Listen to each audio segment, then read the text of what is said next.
Spyro. I'm an American Yes. icon, and you're getting my name wrong. Monopoly's a weird game, man. I mean, for a game that's like maybe one of the most famous board games ever, it's really not all that much fun to play, you know? Last time I played it was pretty designed fun. to be that way. Last time I played it was designed to pretty fun. teach people that capitalism's bad, but we're dumb, so we just Monopoly doesn't take. A lot of people complain that Monopoly takes like a long time to play. If you play it the right way, it doesn't. If you play it by the normal rules, yeah, it doesn't take long at all to play. But when motherfuckers are like, all right, any taxes or community chest and shit, all that money goes in the middle, and then if you land on free parking, because that's like winning the lottery, and that just doesn't happen. Okay, I mean, if you want to play that way, sure, but man, it's terrible. But I mean, yeah, it's not really. I guess I get what Taylor's saying, because it's not all that fun, because just taking these people's money just for living, just for going around the board. Well, also, just like so much of it comes down to like dumb luck. Like there is some skill involved, but like I feel like there's no skill involved. Always buy. Always be doing the things you can do. You can have strategy. Like I feel like a good game should have a mixture of luck and strategy, right? Like luck should be an element. You know, you are rolling dice, but I feel like someone who knows how to play well should be rewarded for doing so, you know? Monopoly's not that kind of game. That's actually why I hate Munchkin. That's just all fucking luck. Oh, yeah, that's just all RNG, man. You're not even building like a deck like other trading cards. No, not really. No, it's all luck of the draw. Like that all right, game well, Keyforge. Let's go show notes. It's not much this week. Segment 1, I did watch a movie. Oh, what movie? Well, Dune, of course. Oh, I watched it too. Oh, I watched half of that. We'll talk about. I have not seen it yet. Wow. We'll talk about. Dude, Taylor, you were the one I was hoping to talk about it the most with. Anyway, I'm looking forward to it. I'll probably go see it sometime this week, but I didn't want to go like during the big crowded times. You know, I just watched it on HBO Max. I want to see it in the theater. It seems like it makes sense. I think it would be very good in the theaters. We'll talk about more shortages and supply line issues, and then it's really just Marvel solicits. Not a really big news week. In terms of comics, anyway.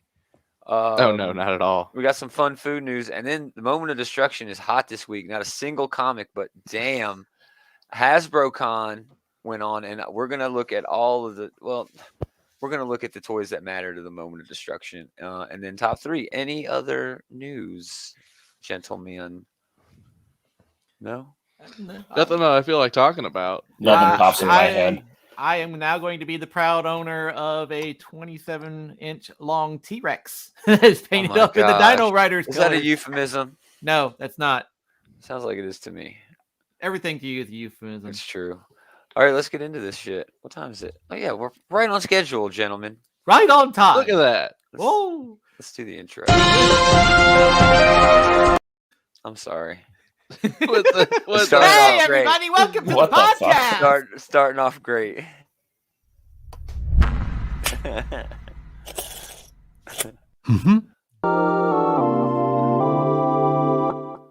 You don't think anybody will watch that garbage? Some people will watch anything, Scarlett. It's true. It's really difficult in an audio format. It's true. Some people will watch anything.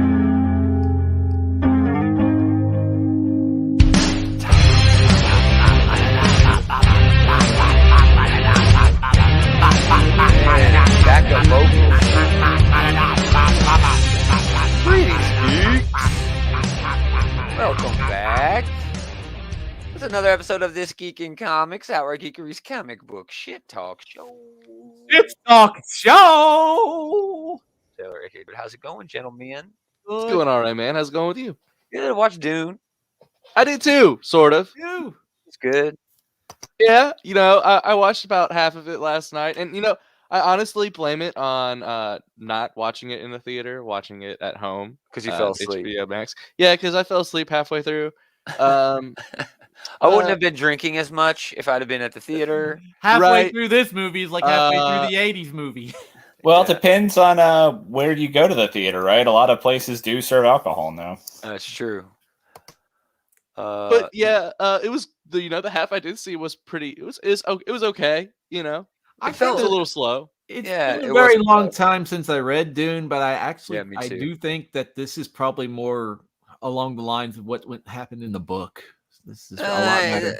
It's impossible to capture all of like the political intrigue and shit like that was in the book, but especially with today's audiences, you're just not going to sell a movie like that. Well, I wouldn't want the movie to capture all of that because that's too much. I like that If it shit. captured all of that, it would Yeah. be very mired in the weeds. Dude, a lot of the speeches and the dialogue and like the meetings where they're just talking in the original movie, for lack of a better example, because it's impossible to compare the book. Everybody knows the book is going to be better because that's just the rule. The book is always better. Well, not necessarily, but it is true that there are some things that work in a book that couldn't possibly work in a movie. Yeah, dude. It's a difference of mediums. Exactly. You get this inner monologue. You get this narrator. Really, you know what I mean? You can't do narration in a movie. It just doesn't work. But Bautista was dope. But man, the fucking Baron is just wicked fun. And yeah, I think this is a great modern day telling of Dune, which, I mean, at its heart is still all about imperialism, colonialism, and that sort of thing. And I think it did that well for a Yeah. modern audience. Cool. Yeah, Dune. Ready? It's part 2. Bring on part 2. I do hear that like they are banking pretty heavily on this getting in part 2. Well, either Like, where that they or leave it's things kind of a off. waste of time. Yeah, because I did hear, I didn't get to the end, but I did hear that Right. this is all basically set up for a part 2 that we don't Yeah. know will come or not. Basically, Which Zendaya is- don't even show up in the damn movie until the last 10 minutes. Just to tell you, she's a star of the fucking movie, at least from all the promotion. And yeah, she doesn't really show up until the last 5 minutes. I mean, she's there, but not really. But yeah, it's still good. I had a good time with it. It's a spectacle, it's a big sci-fi spectacle. There's big war scenes that are pretty good. So yeah, whatever. Anybody else do anything fun? I finally caught up to you and I watched that new Halloween movie and it was okay. It was another Halloween movie. Exactly. I mean, I don't know what people were expecting. Well, it's A also lot of people were bitching that it wasn't enough for them, and I'm like, Speaking of movies I that can really kinda need see a that. sequel, I can kind of Right. see that because it is the second one in a trilogy, so it has no real resolution to it at all. sure, that's fine. But it It's still fine. it It's touched whatever. on It's like still just a Halloween movie. It's whatever. yeah, it People touched expect too much on after like these movies. societal violence, and I really think that's what it was going for. That was the overarching theme, how fear can grow into violence in Mhm. society and how it does. And I got that. It was almost too much in your face, really. It was. But Yeah, a Michael little bit. Myers' murder scenes were fucking epic. He had attitude, and that's what you want. Like Jason, he doesn't really have attitude about it. It's all just kind of dummy, mindless horror. Freddy has like way too much. Too much, yeah. Michael's too much like subtle about it, but you can tell he's still having a good time. And I guess think there they is like really that got slasher spectrum, right? Like how much of Yeah. a personality do they have, like versus like just how much of like a Just a implacable mindless killing machine. Yeah. So yeah, that was a hot movie. Anybody else do anything fun? Nobody. You guys are boring as fuck. Go fuck yourself, Gomer. I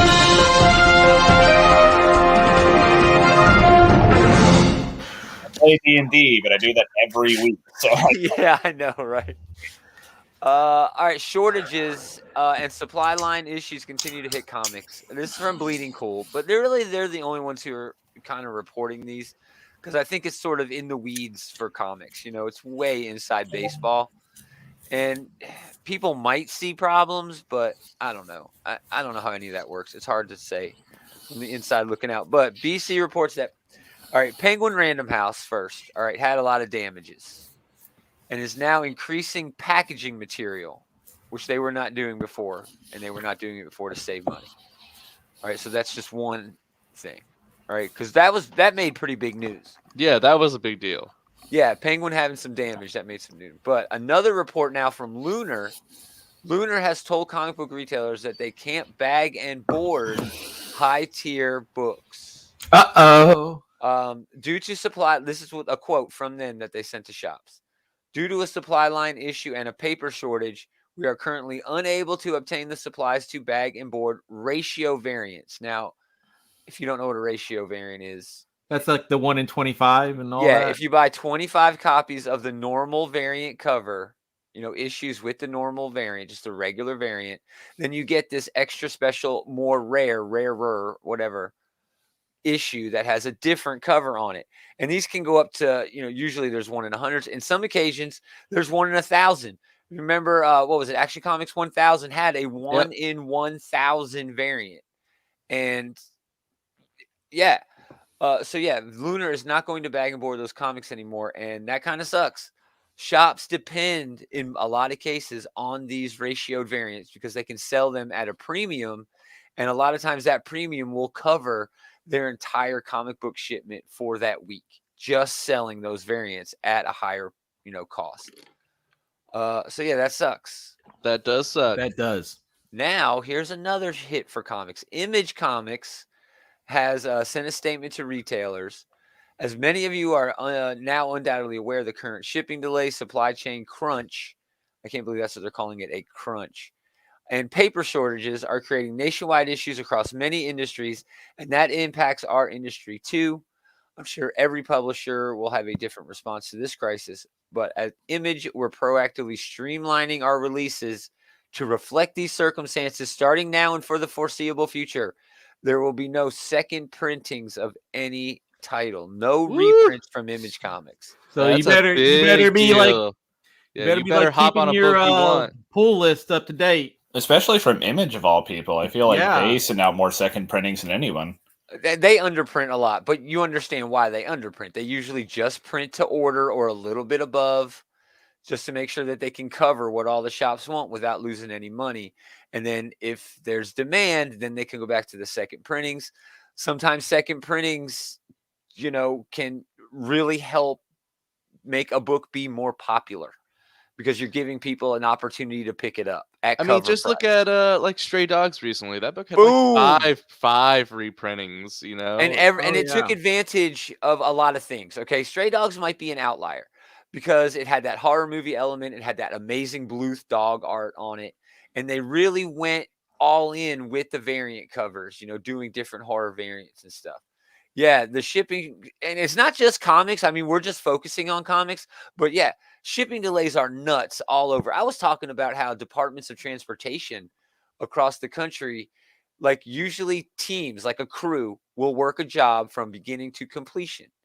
Well, that's not happening now because they're running out of, like, for this part of the job, they'll need metal rebar. Well, they don't have any. So those guys are being moved to a different job where they can do some work depending on what stage it's in. And then by the time the rebar comes in, it's a different crew on that job.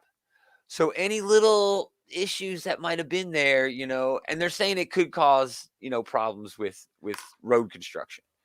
But yeah, it's messed up. Man, I don't know, man. So yeah, you must keep this in mind if you want to get your hands on these books. Yeah, keep your pull list. Yeah, up to date. you gotta pull the trigger a lot quicker than you normally would on these things. It When seems. you see it in previews, you might as well go ahead and tell them to get it for you. The bigger thing to me in all this is the pressure it puts on comic shops. Someone's going to walk in and hear about something cool, and they're not even going to be able to offer them any copy because it's just, it's not there, not a second print or whatever. It kind of sucks because it all trickles down. It all trickles down to, sure, at the end of the day, the consumer isn't getting their thing. But, too bad you didn't get your, copy of a comic book. You can still read it any fucking where you want. Internet, whatever, buy a copy online. It's that shop that's missing out in the sale. And we had a record number of shops closed in the past, 5 years. So not great. So yeah, there's your down in the doldrums nonsense.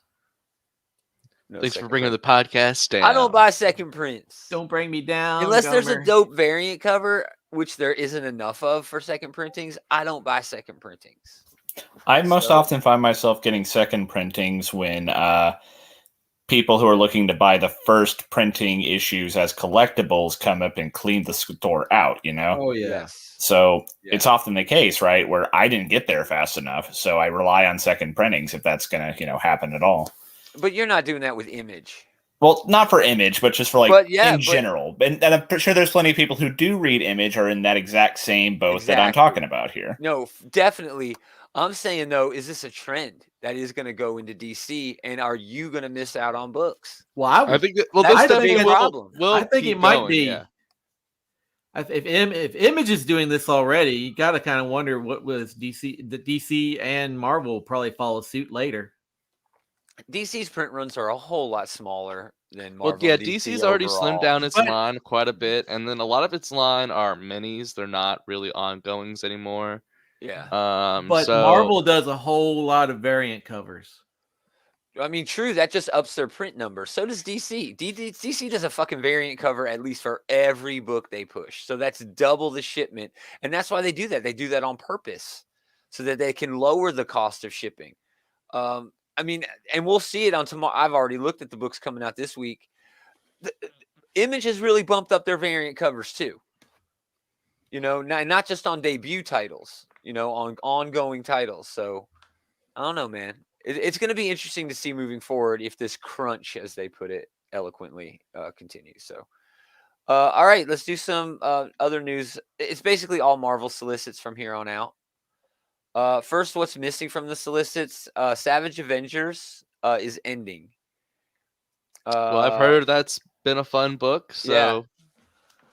It's ending in January 2022. Yeah, everything I hear about it is a book that works way better than it should. Yeah, honestly. that's what a dumb idea.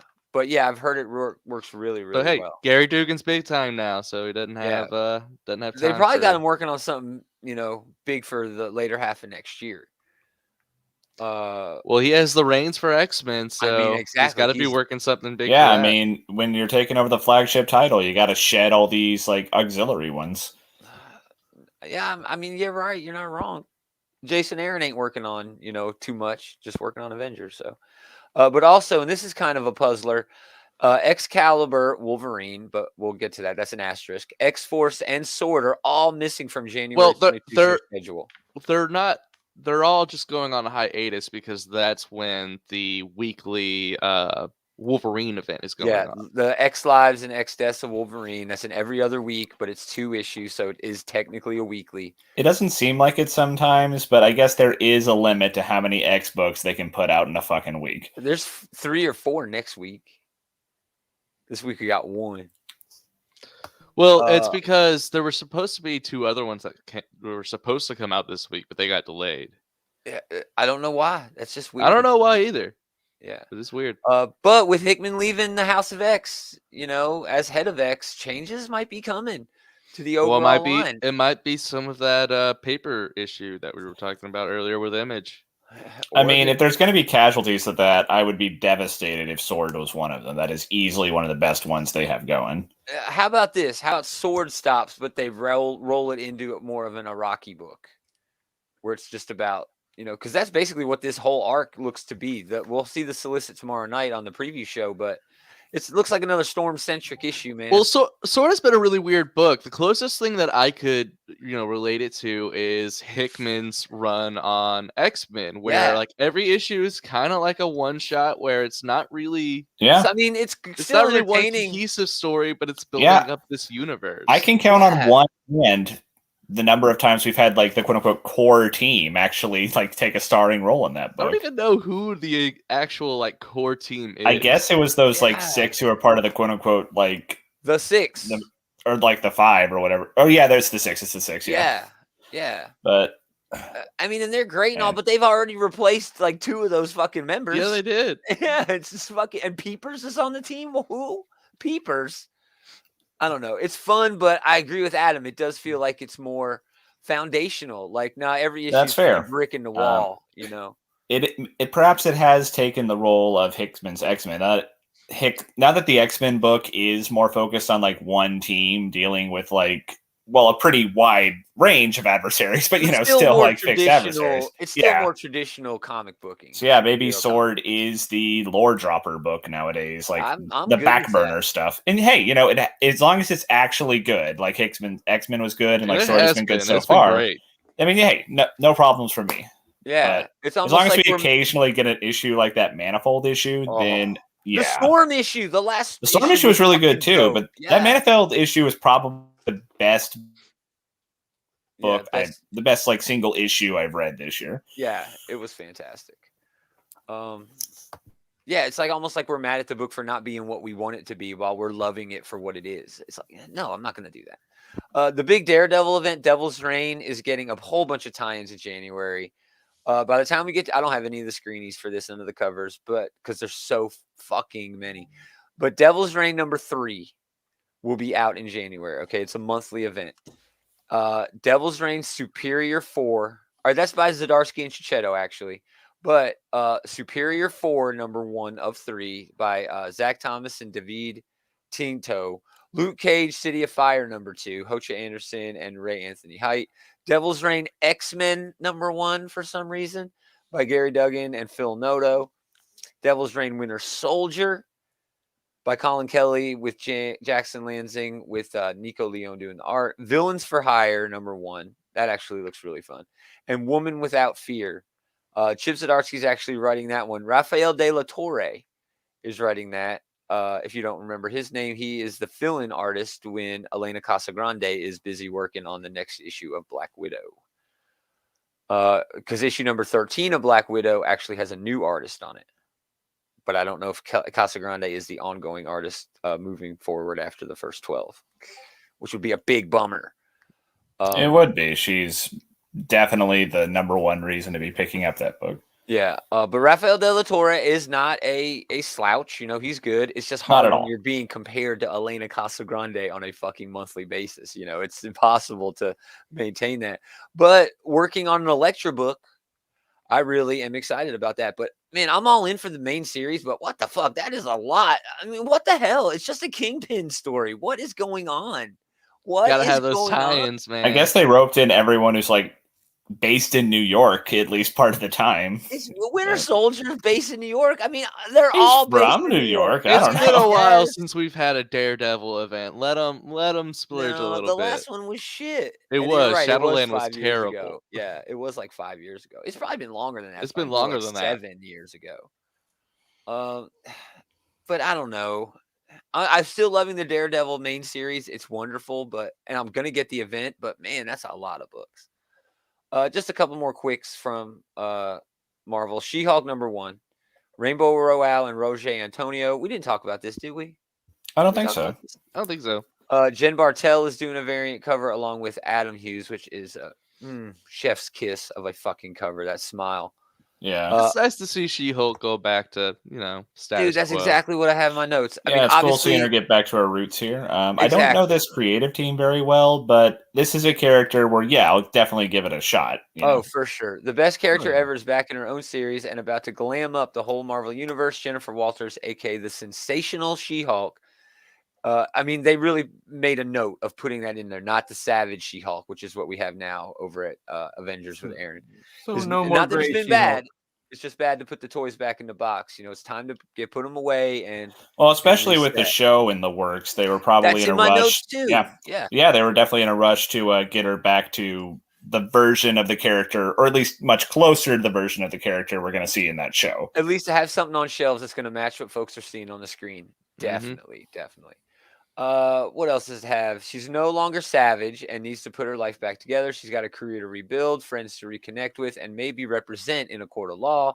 And enemies too, well, she may not want to connect with them, but they are definitely going to connect with her.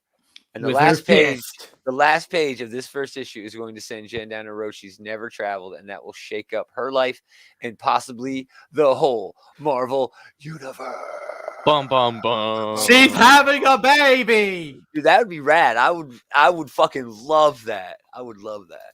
I mean, they did that with a Spider-Woman a few years ago. Okay. They did it with Jubilee too, and it was just okay. But apparently that Spider-Woman one run was supposed to be pretty but solid. Jubilee's is a dragon. I know. Jubilee's is a fucking dragon now. Yeah. It's so dope. So yeah, I'm getting this. I don't give a shit. I fucking love She-Hulk. I don't care. I'll always read She-Hulk. She's awesome. At least for a few issues. Another announcement: Silver Surfer Rebirth. Ron Mars and Ron Lim. Peach Momoko's getting a variant cover, as well as Giuseppe. Well, yeah. That's Peach Dan Momoko always Jurgens gets cover a right there. variant cover. Super 90s. Yeah, they're back. No, we don't mean the guys on the cover. We're talking about legendary creators Ron Mars and Ron Lim returning to tell a story set during their fan favorite run of Silver Surfer. And the only reason I bring this up is because a lot of people were like, "Oh shit!" Between the Marvels event that's supposed to bring back, the original Marvel, and this, they're like, "Oh, Marvel is definitely coming back." I still don't think he is. Even though that Marvel's book is from lame. like a corporate synergy standpoint, they have firmly established Carol Danvers as Captain Marvel, and I don't see why they'd want to like send like a mixed marketing out there. And it's not even. I mean, yes, it would be mixed marketing, and everyone's gonna bitch if he comes back, because he is one of those characters. He is Uncle Ben. The only thing Captain Marvel is famous for is dying. So. Exactly. Yeah. Exactly. I mean, honestly, Carol's a better character than Marvel ever was, to be perfectly frank. It's true. And I get the love for Marvel. He was awesome when he was awesome, but you're right. The best thing he did, his best story is Death of Captain Marvel. It's wonderful. But for the ostensive title character here, did they mean like rebirth? Like he's not like Black Silver Surfer anymore? I don't think that counts outside of Donny Cates. Anything? Well, Donny if this Cates is right. if this is continuing, he pushed Black Silver Surfer hard. You know what I think this is? I think this is like the X-Men Legends book, where it's just a story from that continuity. So from this person's time run, period. from Ron it does Mars's look run. super 90s. That is hard to deny. Yeah. But it looks pretty rad. So that's all the news we have, guys. That's it. Yay! I am excited about that She-Hulk book. I'm looking forward to it. I think that's the only thing that we've mentioned here that is like a definite like automatic get for me. But you're not going to read the Devil's Reign. You're not I haven't been plugged into Chip Zdarsky's Daredevil run, so I'm probably I'm probably too far out of the loop on that one at this point. It's really good. It's really good. I should probably go back and like pick up the trades for that, but if you would not be disappointed, and I think you would really want to jump on Devil's Reign if you could before it comes out. Well, we are spoiled with great Daredevil runs, but I'll probably look to add that one on there too. We really are, man. Daredevil's gotten so many good runs. Pound for pound, probably like the best written character in comics. Yeah, I mean, you might be right, dude. Let's do. Yummy. This is lame. It is Halloween though. Heinz has released. You can show me some gross tomato ketchup. Tomato blood ketchup. Now, tomato blood ketchup is the same as the brand signature ketchup. It's just the same shit. It's just got a label on it that says. It's got a spooky label. I was about to ask. They didn't really have to change anything here, right? It's already like. Red viscous liquids. And it comes with like a costume kit where I don't know, you could be a hot dog or something. I don't know. Lame. It can't all be better with mustard, anyways. It can't all be bangers. I mean, I guess I appreciate like when there's like a Halloween, like getting into a seasonal theme or whatever. But this does seem like yeah, it does seem like low hanging fruit. Just put a sticker on it. It's internet. Now we're getting into the shit. Oh the my shit. God. First, some bad news. Okay. Some bad news. Jack Angel. Oh yeah, him. Voice of G1 Ultra Magnus, Omega Supreme. Ramjet has passed away at 91. He worked his career in voiceover acting started in 1977 for the all new Super Friends Hour. And he had a role as Val in Care Bears Unlock the Magic that came out in 2019. Yes, he's very from 1977 to 2019, dude. I remember an interview with him on another podcast hosted by Kristen Freeman. Freeman, who's a voice actor, and he talked about his long and storied career and like what was the motivation behind like the Transformers and stuff. Like, you gotta have these big sounding booming voices. Sure. But he was a consummate professional in the voiceover industry. Yeah. Some more. He did Ramjet, Smokescreen, Omega Supreme, Astro Train, Ultra Magnus, like I said, Cyclonus following the death of Roger C. Carmel, Basso Profundo, Katsudan. I mean, it's just some weird shit. He also played a sweep, and because we always do this, he was also Wetsuit in G.I. Joe, the movie. Yeah, everybody who voiced a Transformer also voiced a G.I. Joe or Of Cobra. course, it's like a law. Yeah, and they usually in G.I. Joe and Transformers usually share names. Yeah.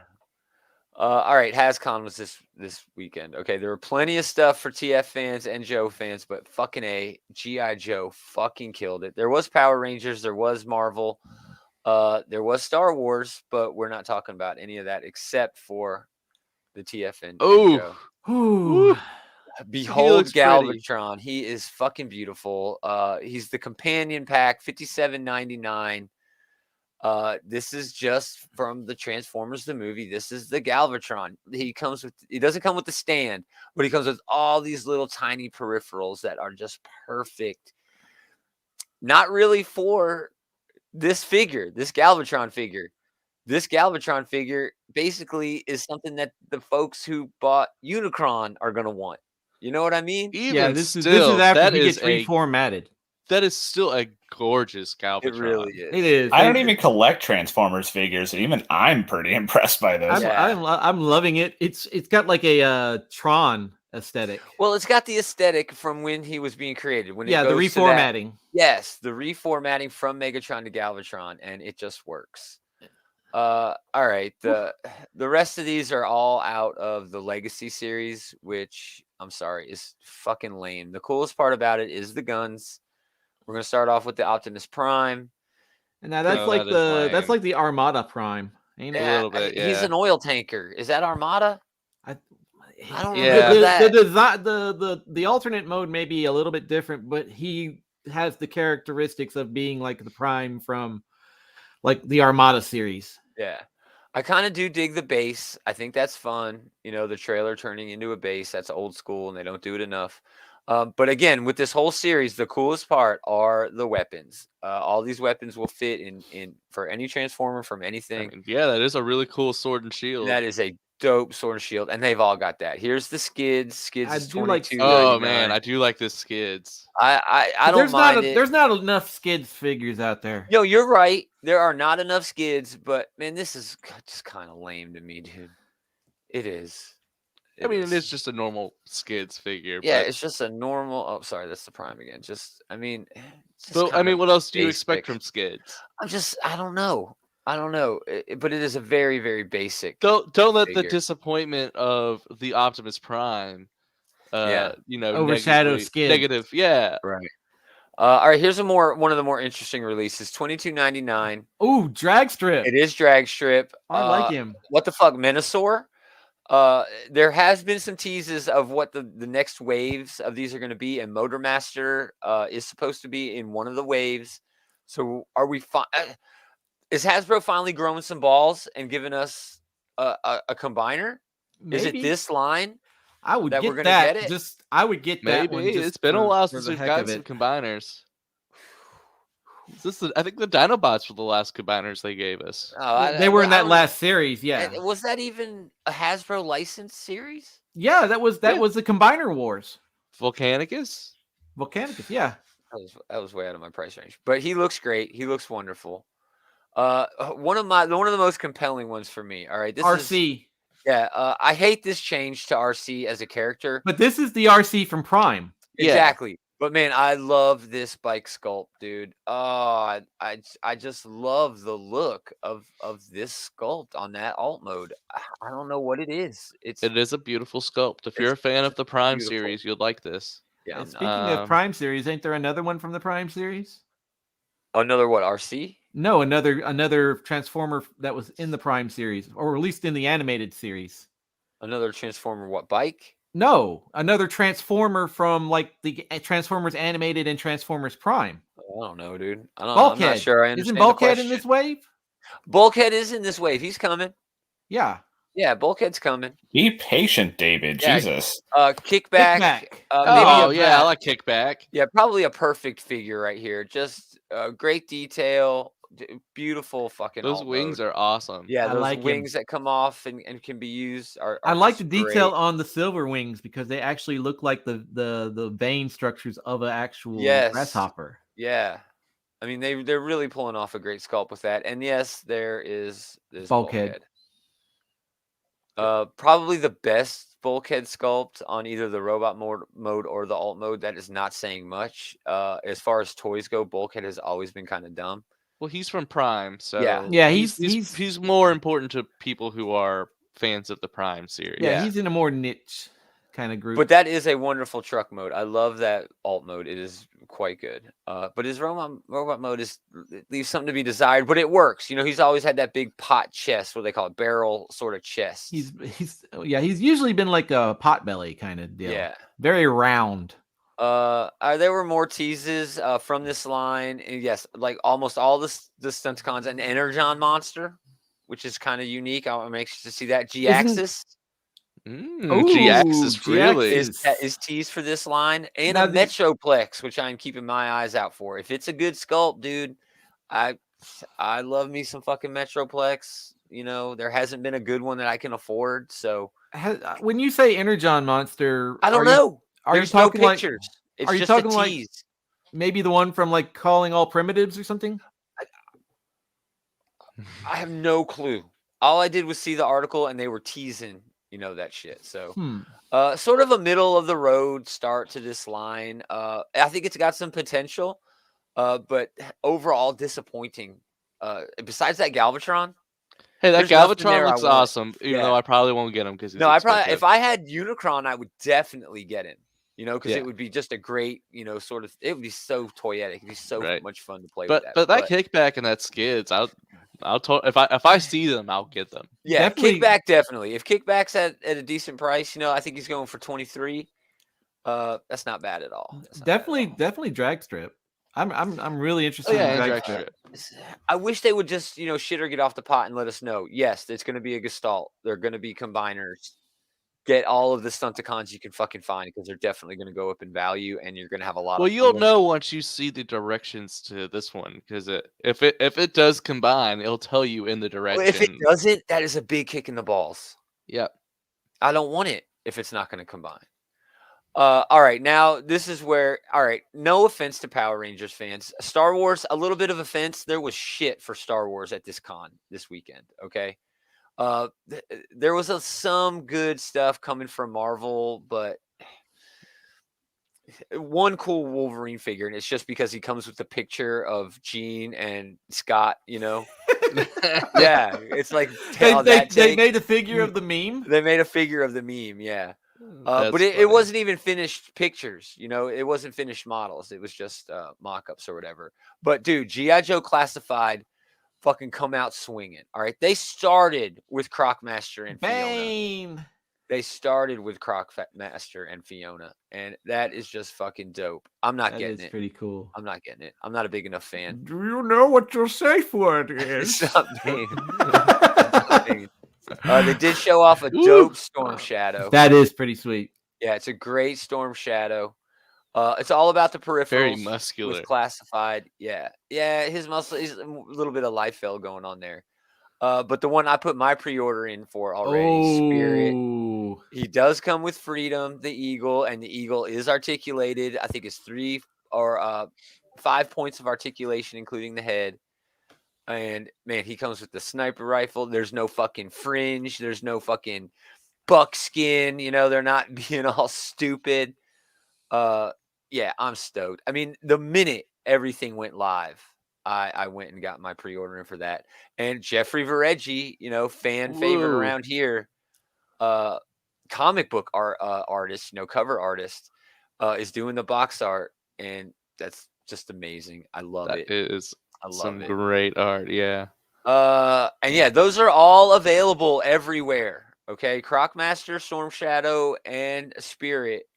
You can go everywhere and get those. If you go to outrightgeekery.com right now, you can get them there. You can click on the Entertainment Earth link there and go buy them. And we would really love if you did that because we get a kickback at the end. These are bullshit, the ones coming up, because these are Target exclusives. Ooh, poo. Stuart Outback Selkirk. I don't know if you remember this. It was like 2006. They had this line of international figures, and he was the Australian guy. Crikey. They also did a guy from like the Philippines, somewhere in like Eastern Europe. You know, there was an Asian dude, but Outback is the one getting it. He comes with some pretty good peripherals. It's pretty that nice. shovel, man, is a winner. I love that little shovel. Another Target exclusive is the Cobra Viper classic figure. Oh, that's like the Python Patrol Viper. Yes. Really great. He comes with everything that you would expect. But the big one, I think, at Target this year is the Battle Android Trooper. I had one of these coming up. It was the coolest fucking figure, dude. It had like a little hologram on his chest. It looked like his shit was working inside. The Interchangeable arms. Yeah, interchangeable. He had a lenticular hologram. That's what it was. Yeah, it was a lenticular hologram on his chest, and it made it look like the innards were, like moving. So yeah, the great thing about the Bat. Oh, they are also Python Patrol. Yeah, this is the Python Patrol version. Yeah, this is not the G1 version. The G1 version was all black, and all it had was that hologram. But the coolest thing about the Bat was it didn't matter how many people got you copies of the Bat. It was cool to have them. The bad part is they sold out at Target in like 10 minutes, so you can't fucking get them anymore. Yep, sounds about right. The one Hasbro exclusive is the one that everybody was trying to get, and they could not get it. This was Hasbro Pulse Premium Early Access members only. It's finally a color change by water Zartan, just like the color G1. change by water Zartan. You that throw is him in hot water, and he changes color, just like the G1 did. They're actually calling him Master of Disguise Zartan. This is the box. Full open box. That Dreadnoks logo enough is so good. It's so rad. But this special edition comes with all of these great things that come with it. All of these faces. He's got like Dr. Mindbender's face. You know what I mean? He's got Storm Shadow and Snake Eyes masks. It's just such a cool fucking idea. But yeah, those are fucking gone too.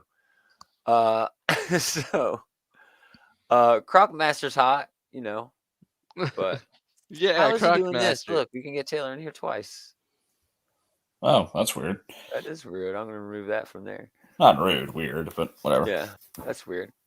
So yeah, some great stuff in the classified line. That's really what took the taco for me, man. Just so many. Like I said, I can't wait for that Spirit to come in July of next year. Thanks, supply chain.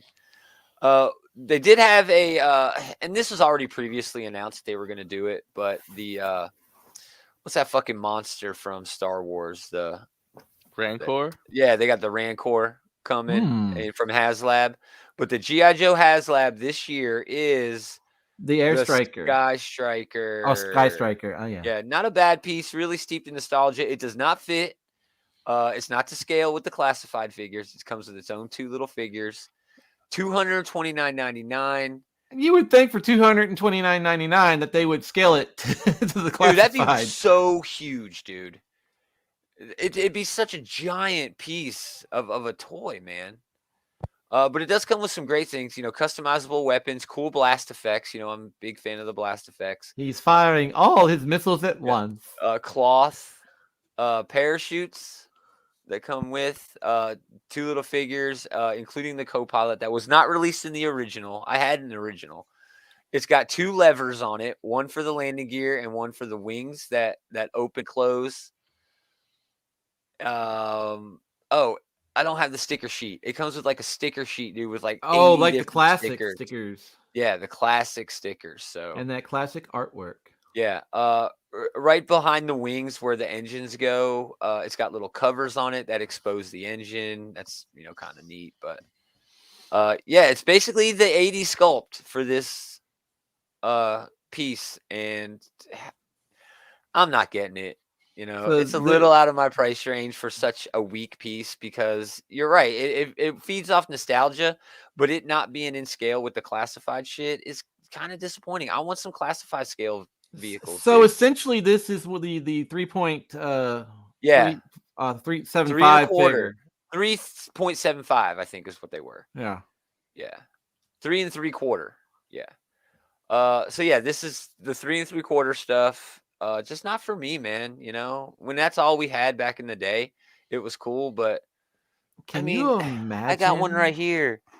I mean, look how perfect this figure is. I mean, the detail and shit on that. You can't get that from a 3 1/4 figure. Can you imagine a USS flag to that? No, it would have scale? for that scale, dude. It would have to be like 15 feet long. What's the point? I mean, honestly, Super. it's not the collectors. 80s anymore. I know. There's that one of. That's awesome. Because they did have some pretty cool Power Ranger stuff. He needs to be lying on a bed. Yeah, well, you can put him on a bed. You can buy a bed. Yeah, you have to supply the bed. Yeah, you have to buy the bed peripheral. But yeah, it was a great Hasbro HasCon. For Transformers, yeah, sure. But man, for Joe, man, great time for Joe. Great time.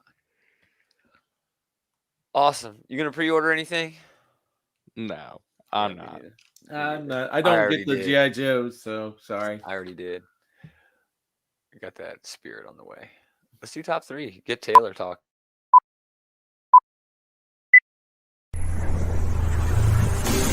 Dude, Taylor got so bored he left and came back.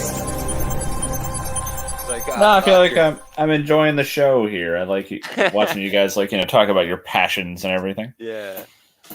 All right, yeah, Taylor, go ahead. Let's do top 3, man. Top 3 comics of the week. Okay, I'll preface this by saying it was kind of a humdrum week in general. I'm with you. Me too. I had some winners, but yeah, it was. I was kind of hoping David would be able to pull us out with some of his indie fare, but apparently it was humdrum for him as well. I have some indie shit. I have smaller press. I have some indie stuff, but we can already. Okay, so my top 3 are going to be our old reliables here. Sure. But let's just go ahead and get to it then. Yep. All right, so for a couple of honorable mentions, Fantastic Four number 37 was fun. We did have sort of the family members doing the trick-or-treating, so not a misleading cover. So, hey, that's fun. And in that new neighborhood, because they're like more of a grounded FF. Yeah. So that's cool. Yeah, they're going to... they don't live in a skyscraper anymore? Ben and Alicia's just like are trick-or-treating around Yancey Street, and one of them's a Skrull, and so she has like a real field day, just like doing different costumes. They create this elaborate plan to get all the candy. So, it's fun stuff. Nice. Until, like, the kid goes on a murdering spree. But, hey. Until Dr. Doom shows up. And steals all the candy in the world. What a dick. No. That would be something that Dr. Doom would do. Classic Dr. Doom. It was a Doom bot the whole time. Frivolity. I'll also throw out an honorable mention for The Flash number 775. That's one of my honorable mentions also. This is... Okay, so it seems clear now they've decided that they're writing Wally as dad joke Flash, which, not necessarily so a bad thing. With that. Yeah, not a bad thing. And I really love the vibe of this Flash book. Yeah, it's all dad jokes, but it makes me smile by the end of it. And I really love what they're doing with Wally, where he's zen with the universe now. Yeah. I loved him as Son of Kal-El this week. I was going to mention that in a minute. But I love Wally as a lovable goof. I love the vibe he has with his family. It's a good read month after month. And hey, what more do you want? Nice. For my actual number 3, I'll go ahead and do the Trial of Magneto number 3. That's my number 3 also. My number 3 as well. I will say this, I thought that was probably the weakest issue so far, because this was supposed to be the issue where it's like, okay, now they're going to tell us what the fuck is going on. They did not tell us what the fuck is going on. I'm more confused than ever. But it was still, getting in some good X-Men and Avengers teaming up against Kaiju. We still had some pretty cool spreads like that. Yeah. I am still intrigued. I was hoping for some answers, but I'm still anxious to get them. So, there's that. I will also say, though, that we have gotten way far away from calling this the Trial of Magneto at this point. Oh, no shit. Magneto had nothing to do with that was this a issue. bait and switch. Yeah. Straight up. I still think it could get back there if it continues to deal with Scarlet Witch's history and the source of her trauma. Potentially, but this is definitely a Scarlet Witch book first and foremost by this point. By this point, this book is just trying to stretch it out as much as it can. I love this book for all of the wrong reasons, right? I should be loving this book because it's dealing with the rules of resurrection and X-Men hiding from the Avengers, the fact that they can resurrect, and all of these other things that are inherent to the new status quo. And all that stuff was there last issue. And in that context, it repeated itself over and over yeah, it and did. over again in this issue. We hit a big old pause on advancing the plot in this issue. But you We know just, why I'm like, still loving it? They put yeah. a big old pause, and then they threw Kaiju to fill in that little hole that Do they you know why had. I'm still loving this book? Because I am invested in every moment of history that this book is referencing. House of X or House of M, you know, Disassembled, the Children's Crusade. You know, that book is heavy on in this issue with Wiccan and Speed, you know, doing their thing. Yeah, that's true. I'm just all over the iBoy. I'm still loving this as a fucking X Factor book. iBoy is like a X Factor fantastic had all the best background moments. character. They did. X Factor had all of the best moments in this. Yeah, for sure, man.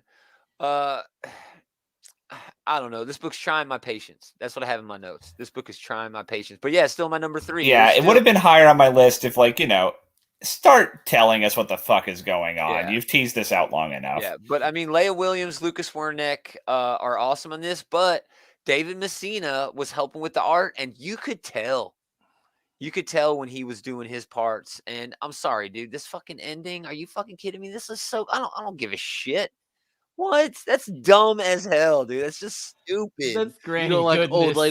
old lady Wanda? Yeah, old lady Scarlet Witch. It's just. I mean, so now that they got dumb. around to doing, like, Old Lady Harley and, like, Old Man Hawkeye and all these other old people, the old man, old lady thing is kind of played out at this point. It is so played out, dude. It's so played out. But yeah, I agree with you 100%. It's still my number 3 as well. So yeah, so it did enough to be enjoyable, Yeah. but it was frustrating that, you know, they're still stringing us along with all this mystery stuff. Exactly.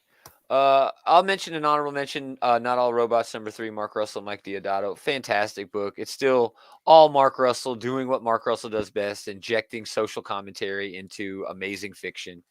And it's just badass. But yeah, my number. I have a couple other honorable mentions, but I'm pretty sure Taylor's going to mention them both. So yeah, Trial of Magneto was my number 3 as well. Adam, honorable mentions, and then Dave. Yeah, a couple honorable mentions. Like Taylor said earlier, Flash number 775. It's just a fun book, man. I love happy Flash, you know. Cool. And then, you know, just because this was a humdrum week, another honorable mention, just because I do feel like since everybody is kind of off Batman, I'm not mentioning Batman, but I am going to mention the Batman Secret File Peacekeeper 1. Oh, okay. I am mentioning this Secret File just because I do think these Secret File books have been better than the actual Batman book. That is a low bar to clear, but true. still, yeah, that's good. Yeah, I mean, you're not missing anything by not reading these because these are just character studies of the characters that are going on. And, you know, this was good, but yeah, whatever. But yeah, my number 3 was Trial of Magneto. Number 3. It was just okay. It was. Yeah, getting that consensus bronze medal. Yeah. I'm sure Dave will fix the... Go ahead, Dave. Fix it. I only have one honorable mention, and it Impossible. It is also Not All Robots. Good. That was a fantastic issue. It was really a good issue. It's a good issue. Yeah. Basically, you know, humanity is replaced by machines, but the machines are now the breadwinners. But now the machines are being replaced by better machines. Now the machines are being replaced by better machines. I know that sounds insane, but it's like I love that whole interaction between Grandma Droid and the yeah. And she's like advertisements and this lady lost her mom, right? So they bought Grandma Droid, who is supposed to be able to look like actual people, and he has it mocked up to look like this lady's grandma, but he couldn't afford to get the whole thing. So she's having this wonderful conversation with this robot that looks like a grandma, so heartfelt. And Grandma says, "You seem depressed. Would you like?" And starts into an ad because I couldn't afford an ad-free package. Yeah, it's great. Yeah, and that's this whole book. Like Mark Russell just has these deep, you know, socially relevant, you know, things going on, and then it's all backed up with comedy, you know. And it's just there's just like phrases and stuff that's just peppered throughout the book. Like the one robot was talking about his promotion. He was like, "Can't you read the binary on the wall?" And stuff like that. It's just great. Yeah. My actual number 3 is going to be Hellcop number 1. I actually really enjoyed this. I couldn't find a copy of this, man. It wasn't at the shop when I went either. It is kind of like a mixture between Hellboy and Ghostbusters. The Hellcop. Those are really kind of the same sort of concept, It's really. kind of the same concept, but they, instead of like busting ghosts or demons on Earth, they go to hell and bust demons in hell. Oh, Isn't that kind of redundant? I mean, if they're in hell, they're not yeah. bothering Where are they anyone, sending right? them? Well, what it You're is, going back to Earth. It's What so it is- bad at Earth right now. You're No, going to it's- Earth, demon. they're breaking laws on Earth, and then they're going back to hell. So now this agency goes to hell to bring these demons to justice on Earth, or what they call they call it a different plane of existence, but it's been codenamed hell. So they bring them to Earth and put them on trial. Yeah, and they put bring them in demon jail. something like that. Oh, okay. Like the first case that we get introduced to, the Hellcop, he and his partner, his name is Virgil, and his partner's name's Karen. They're busting a demon for drug smuggling, but the drug is sweet and low. The sugar packets. I know it's. We know what Sweet and Low is. Man. Yeah, but he's like it's like a drug in hell. Oh, okay. I gotcha. Okay. So they're like, the demon is smuggling smuggling sweet and low from Earth to hell. I gotcha. That's pretty cool. That's pretty cool. It but reminds me. What was that? Let the demons have their sweet and low. Yeah, I mean, why do we care? I mean, take all the sweet and low you want. Thank you. It's gross. But it kind of, there's a whole agency for this, and at the end of the book, Virgil's partner Karen gets killed, and that kind of sets up the rest of the story. Nice. Somebody's trying to frame Virgil for. Yeah, I his need to find a partner's copy of this. The art looks great in the It preview is. that I saw. So. It is not this. The covers are misleading because it kind of gives you this idea that it's steampunk, and it's not. Oh, okay. It's that helicopter he's in. Yeah, it's that ornithopter thing. It's that Yeah. magic card looking fucking. But it helicopter. looks like the Ecto 2 from the Ghostbusters animated Nice. series. Taylor, number 2. Which one's you gonna be? Number 2 is going to be Nightwing, number 85. There it is. That's my number 1. I think we're gonna have our 1 and 2s Ones and reversed. twos Taylor. swap. Seems right? likely, but yeah, this issue. Okay, so I'll damn it with faint praise at first, saying this has been the best Fear State tie-in, but that's not saying much. It's But the best turd of the bunch. it's not a turd though. It is a lot of fun. It's good. It is fun. Okay, so Tom Taylor, I'll go ahead and say is he's my 1 and 2, obviously, this week. Yeah. And in both issues, he has there's a good display of his character writing, right? I love his dynamic between Barbara and Dick Grayson. It was actually interesting seeing her be the POV character for this one. Yeah. This is definitely a Batgirl issue. It was, yeah. Issue.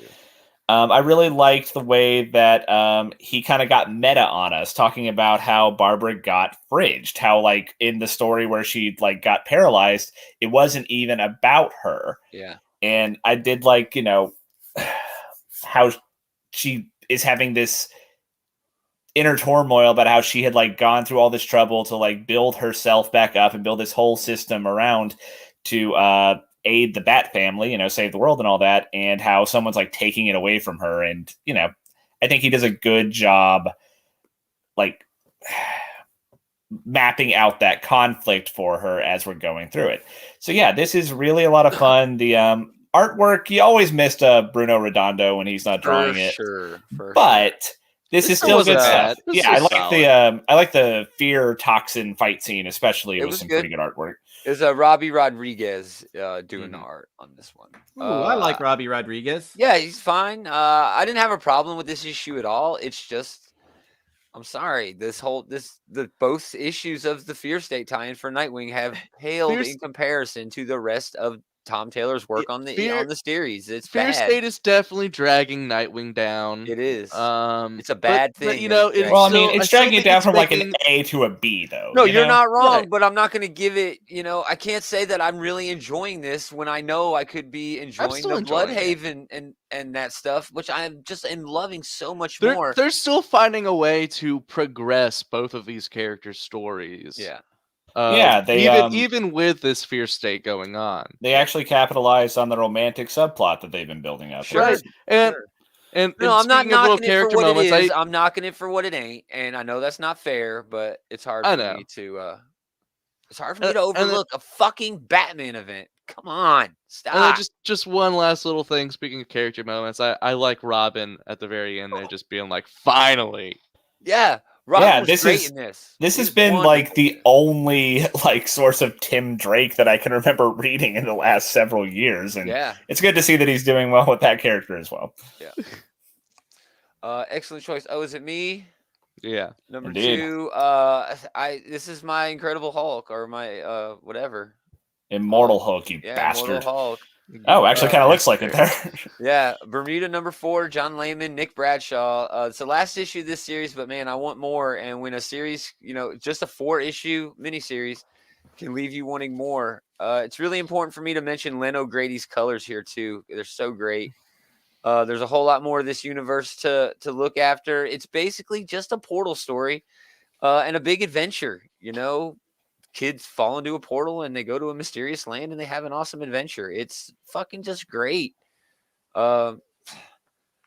Really surprised me, man. I You mean, the got me story. really looking forward to the trade for this one. Yeah, I mean, the story is good. Layman knows how to write a story, but man, Nick Bradshaw fucking is That just looks like killing it some. on the That looks like pencils some here. Art Adams artwork. I like that, Dude. It looks like shit is moving at you, man.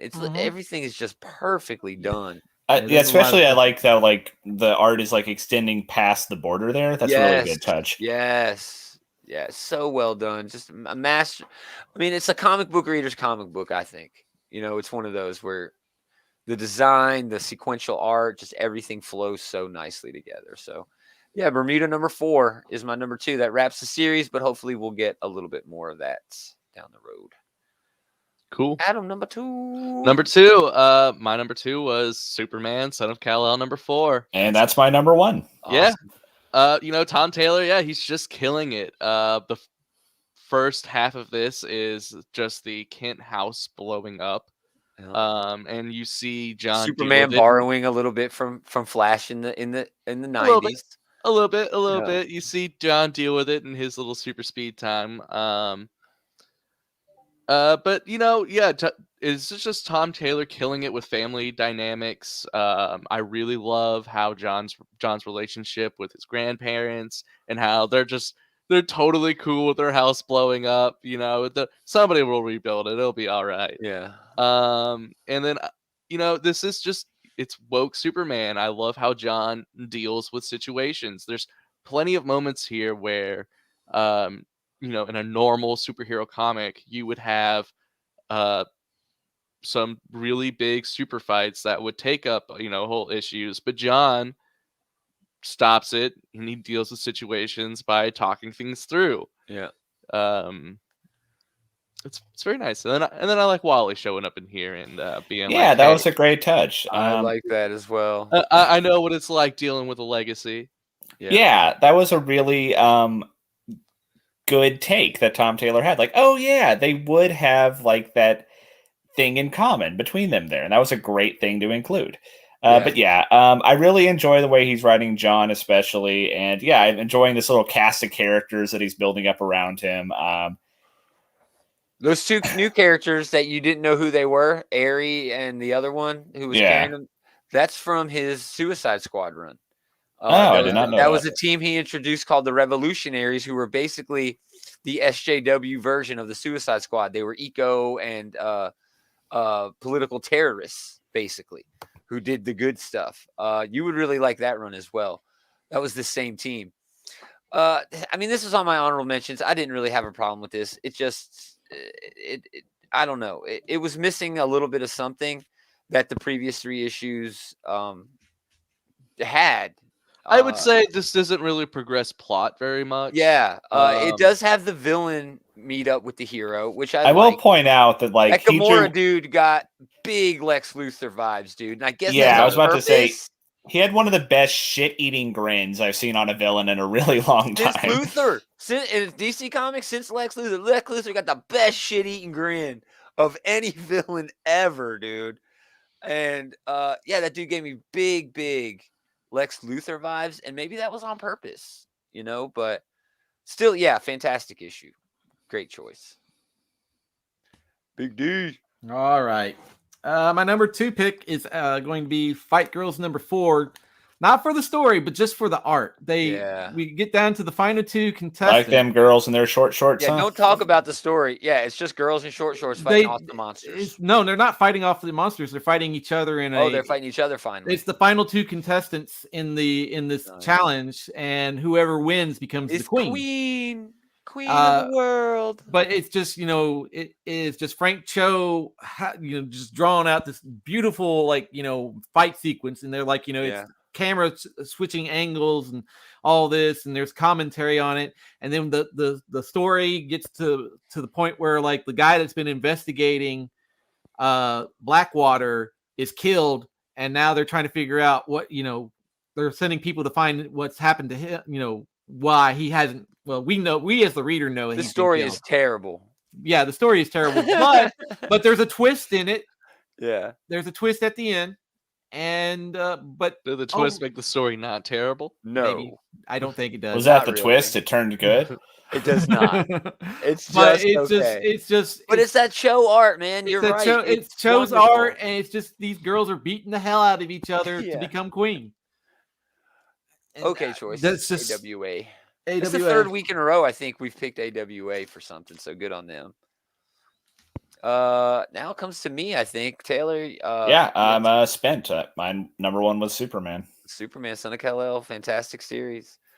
And then Adams, his number one, I think, is Nightwing. Yeah, my number one's Nightwing. So that just leaves me. Probably one of the best things I've read all year. Ice Cream Man, number 26. W. Maxwell Prince, Martin Morazzo, Chris O'Halloran. This issue is drawn. Please rotate your book 90 degrees clockwise. I heard if you get 4 issues of this, you can lay it all out, and yes, you can read it all in one long vertical panel. There, that's better. Now please meet Michael. And then here's Michael. It's depicting a man climbing down a tree, but he's metaphorically looking back at his history and his family tree as he goes down to the roots, looking into his past. This issue, it deals with legacy. This family tree doesn't branch much. No, the peer pressure of dead people, or tradition, as some people call it, in the context of mental health and drug abuse and just life. And it has the typical depth, of an Ice Cream Man issue, steeped in, horror. It's got these horror tones to it, as Ice Cream Man does, but it's just got this brilliant little twist. This makes my top 3 because it's an example of a way to create that is inherent to comic books. You can't do stuff like this in any other medium. You just can't. You can't. Poignant, unique, and perfect, man. Again, one of the coolest things I've read this year. Just fantastic. It's hard enough to write a book like this, like Ice Cream Man, in a miniseries, but up to 26 fucking issues and still going.